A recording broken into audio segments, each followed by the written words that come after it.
পীর আল্লামা আব্দুল কাইয়ুম সাহেব, তিনি আমার চাচাজান হন। তা আপনারা লক্ষ্য করবেন তিনার মধ্যে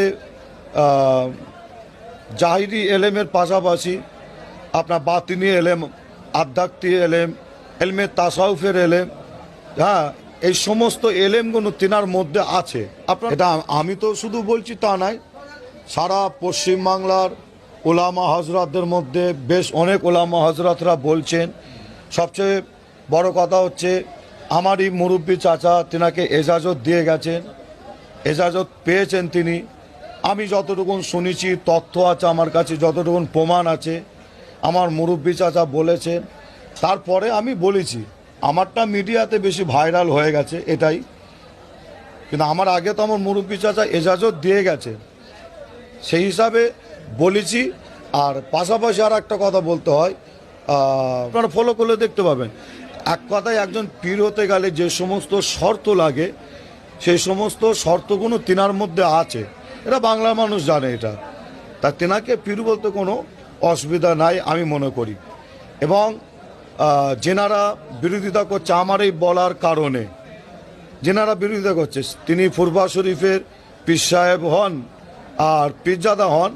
তা আমি বলবো তেনারা বিরোধিতা যেনারা করছেন, তেনারা এটা একটা মানুষের কাছে একটা ভুল মেসেজ দিচ্ছেন, একটা মিথ্যা কথা বলছেন। তা আমি যদি বলি যে তেনারা পীর সাহেব হলেন কিভাবে, বা তিনি পীরজাদা হলেন কিভাবে, এর কি আপনার প্রুফ আছে কি? আমি যদি এই প্রশ্নটা করি, যিনি আমার কথা বিরোধিতা করছেন তিনি কিভাবে পীর সাহেব হলেন, তিনি কিভাবে পীরজাদা হলেন, তা এটা আমাকে একটু তাহলে বুঝিয়ে দিতে হয় তাদের। আমি তো জানি যে তিনি কেমন মানুষ, যিনি বিরোধিতা করছেন তিনি কেমন মানুষ, তিনি পীর সাহেব কেমন, তিনি পীরজাদা কেমন, আমি তো জানি। আমার নজরে কেমন ব্যক্তি আমি তো জানি। আমি যেহেতু একই সাথে ওঠা বসা সবই একই সাথে। তা আপনার যদি মুফতি আব্দুল কাইয়ুম সাহেব যদি পীর যদি না হয়, তা আমি মনে করি যারাই বিরোধিতা করছে তারাও পীর নাই, পীরজাদাও নাই। একটা কথা উঠে আসছে যে আমির শরিয়াত নিয়ে একটা ব্যাপক সমালোচনা হচ্ছে, এটা একটা অন্যরকম আবার মানে ফেতনা জড়িয়ে পড়েছে। আমি এই বিষয়টা নিয়ে এখন আমি মুখ খুলতে চাইছি না। এটা একটু আমার একটু জানার ব্যাপার আছে, আরও আমি বোঝার ব্যাপার আছে। আমি চেষ্টা করছি আমি এই বিষয়টাকে নিয়ে জানার এবং বোঝার পরে আমি এই বিষয় নিয়ে কমেন্ট করব। আমি এবার আপনি বললেন যে পীর আল্লামা আব্দুল কাইয়ুম সাহেব, কিন্তু আপনার চাচা, কোনো একটা চাচা আজকেই আমাদের সাথে সাক্ষাৎকারে বলল যে ও কাফের হয়ে গেছে, দুই ভাই কাফের হয়ে গেছে, বউ তালাক হয়ে গেছে, ওর জানাজার নামাজ পড়া যাবে না। আপনার দেখেন ফতোয়ার ব্যাপার এটা, এই যে আপনি বলছেন যে কাফের হয়ে গেছে বলেছে, এটা ফতোয়ার ব্যাপার। তো তা সেই হিসাবে ইমানের ব্যাপার, এখানে ইমানের ব্যাপার। তা যদি কাফের না হন উল্টে কাফের হয়ে যাবে, তাহলে ফতোয়া কোথায় যাচ্ছে? আমি এতটুকুনি বলবো। আমি এই বিষয় নিয়ে বেশি আমি কথা বলবো না, যেহেতু এখানে ইমানের ব্যাপার আছে। এখানে একটু চিন্তা ভাবনার সাথে কথা বলতে হবে। তা যাকে তাকে কাফের বলা যাবে না। ধন্যবাদ। মানে ফুরফুরা শরীফের মধ্যে একটা বিতর্ক মুখ হয়ে দাঁড়িয়েছেন, অনেকে অনেক রকম কথাবার্তা বলছে আপনার সম্পর্কে, অনেক আপনার চাস্তো ভাইরা অনেকেই বিভিন্ন রকম বলছে যে জলসার দাওয়াত হয় না বলে আজকে বসিরহাটের আলেমদের সাথে ওয়াজ নসিহত করছে, এটা নিয়ে কি বলবেন? বসিরহাটের আলেম বলতে ঠিক বুঝতে পারলাম না। কাইয়ুম সাহেব, মাতিন সাহেব, এনাদের সাথে। ও আচ্ছা আচ্ছা, বিষয়টা হচ্ছে প্রথম কথা বলি, বর্তমান শুধু আপনার ওয়েস্ট বেঙ্গল বা পশ্চিমবাংলা শুধু বলবো আমি তা নয়, শুধু ভারতবর্ষ বলবো তা নয়, সারা পৃথিবীর একটা ভয়ঙ্কর পরিস্থিতি চলছে এখন। সারা পৃথিবী জুড়ে মুসলমানের ওপরে একটা কঠিন প্ল্যান, কঠিন একটা চক্রান্ত চলছে। তার কয়েকটা আপনার যেমন আমি বলতে পারি বাবরি মসজিদ, তারপরে হচ্ছে আপনার জ্ঞানব্যাপী মসজিদ, আদিনা মসজিদ, এবং সারা পশ্চিমবাংলা জুড়ে মুসলমানদের ওপরে যেভাবে একটা অত্যাচার বা মুসলমানদের বিরুদ্ধে যেভাবে উঠে পড়ে লেগেছে বেশ কিছু মানুষ, আপনার সম্প্রীতি যেটা আছে নষ্ট করতে চাইছে কিছু মানুষ। তা সেদিকে খেয়াল করে আপনার এই 2024 সালে আমি আসিম বিল্লাহ সিদ্দিকী একটা চিন্তা ভাবনা নিয়ে আমি চলছি, আগাচ্ছি। আপনারা নিশ্চয়ই সোশ্যাল মিডিয়ায় দেখেছেন। চিন্তা ভাবনাটা হলো কি, যে সারা ভারতবর্ষ নয়, সারা পৃথিবীর মুসলমানকে এক হতে হবে, সাথে সাথে ভারতবর্ষের মুসলমানকে এক হতে হবে, পশ্চিমবাংলার মুসলমানকে এক হতে হবে। আমরা যদি টুকরো টুকরো হয়ে থাকি তাহলে তারা আরও সুযোগ পেয়ে যাবে। এটা সুযোগ মানে কি, বিশাল একটা সুযোগ পেয়ে যাবে মুসলমানদের মধ্যে টুকরো টুকরো যদি থাকে। তা আমরা যদি একটা ছাতার তলায় বা আমরা যদি একটা প্ল্যাটফর্মের নিচে যদি আসতে পারি, আপনি তবলিগ জামাত করেন, আপনি বেরেলি করেন, আপনি জামাত ইসলামী করেন, আপনি আহলে হাদিস করেন, আপনি দেওবন্দি করেন, আপনি ফুরফুরা করেন, আপনার দেখা যাচ্ছে আপনার মশলা আপনার কাছে থাক, আমার মশলা আমার কাছে আছে, আপনার মশলা আপনার কাছে থাক, আমার মশলা আমার কাছে থাক।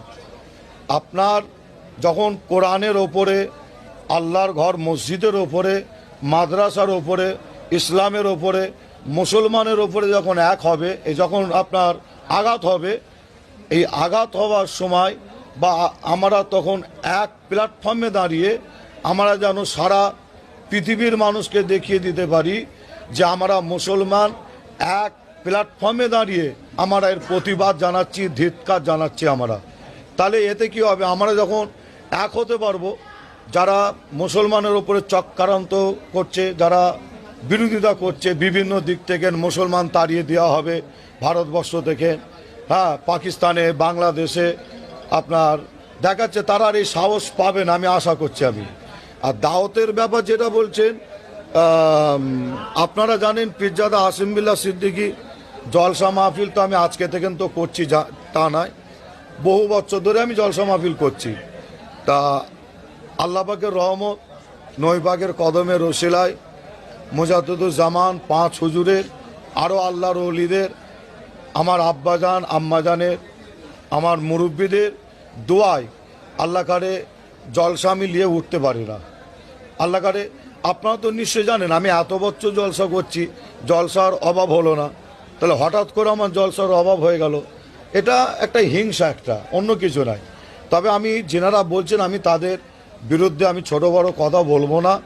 আমি দোয়া এটাই চাইবো আল্লাহ পাকের দরবারে, আল্লাহ পাক যেন তাদের বোঝার তৌফিক দান করুক, তিনারা যেন সত্যটা বুঝতে পারে এবং তিনারা সত্যটা বুঝে যেন তিনারা আমার মতন বার্তা দেয় যে মুসলমান এক হতে হবে, মুসলমান এক হওয়ার প্রয়োজন আছে, এক না হলে আমাদের কপালে কিন্তু কঠিন বিপদ আছে আমি মনে করি। আপনি যে কাজটা করছেন, এই কাজটা কিন্তু এর আগে আপনার বড় হুজুর কেবলা এবং আপনারই এক চাচা যিনি ইন্তেকাল করেছে প্রথম, তারা কিন্তু শুনেছিলাম এইরকম একটা কাজ করেছিল। হ্যাঁ, আপনার আমার মুরব্বী চাচা জানদের মধ্যে আপনার আল্লামা পি জনাব মাওলানা মোহাম্মদ আবু ইব্রাহিম সিদ্দিকী চাচা যান, তিনি অন্য মনের মানুষ ছিলেন। আপনারা জানেন তিনার কথাবার্তারা, তিনার চাল চলন, আপনার যিনারাই ওনার সাথে ওঠা বসা করেছেন তিনারাই বলেছেন একজন আল্লাহর ওলি মানুষ। তিনার কথাবার্তারা, চাল চলন, তা তিনার চিন্তাভাবনা তিনার ছিল, তিনি কাজ করেছেন অনেক, এই চিন্তাভাবনা নিয়ে আগে গেছেন।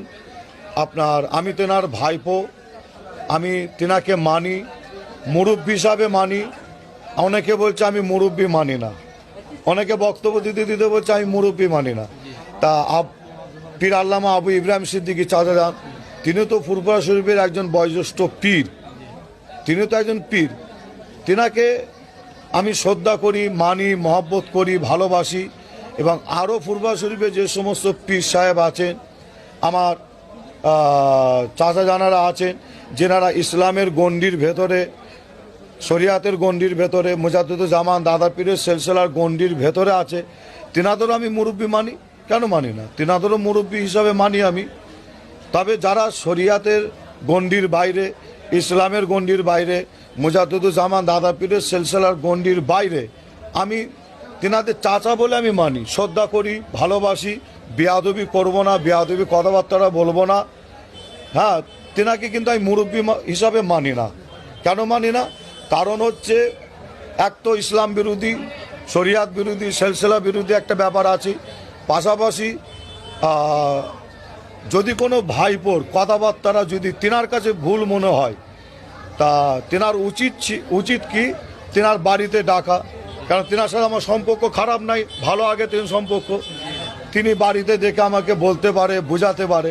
তিনি সেই কাজ না করে আপনার দেখাচ্ছে জলসা মাহফিলে ভাইপোর বিরুদ্ধে বলা, তা এটা তো ঠিক নয়। তাই তেনাকে আমি মনে করি, তেনাকে আমি মুরব্বী হিসাবে মানতে পারছি না আমি। তিনি যদি আমাকে ডেকে বলতে পারতেন, বোঝাতে পারতেন, তাহলে তেনাকে আমি মুরব্বী হিসাবে মানতাম। শরিয়াতের গণ্ডির ভেতরে যদি থাকে, ইসলামের ভেতরে যদি থাকে, ইসলামের গণ্ডির ভেতরে যদি থাকে, মুজাদ্দুজ্জামান দাদা পীরের সিলসিলা গণ্ডির ভেতরে যদি থাকে, অবশ্যই মুরব্বী বলে তেনাকেও মানতাম। কেন মানবো না? অবশ্যই মানব, কিন্তু আমি বেয়াদবি করবো না, চাচা হিসাবে আমি মানি। মানে অনেকে বলছে আপনার চাচা, আপনার ভাইপোরা, যে আপনি তাদেরকে পীর, আল্লামা লকাব দিয়েছেন। এটা নিয়ে একটা ব্যাপক মানে সমাজে ফেতনা ছড়াচ্ছে। দেখেন, যেনাকে আমি বলেছি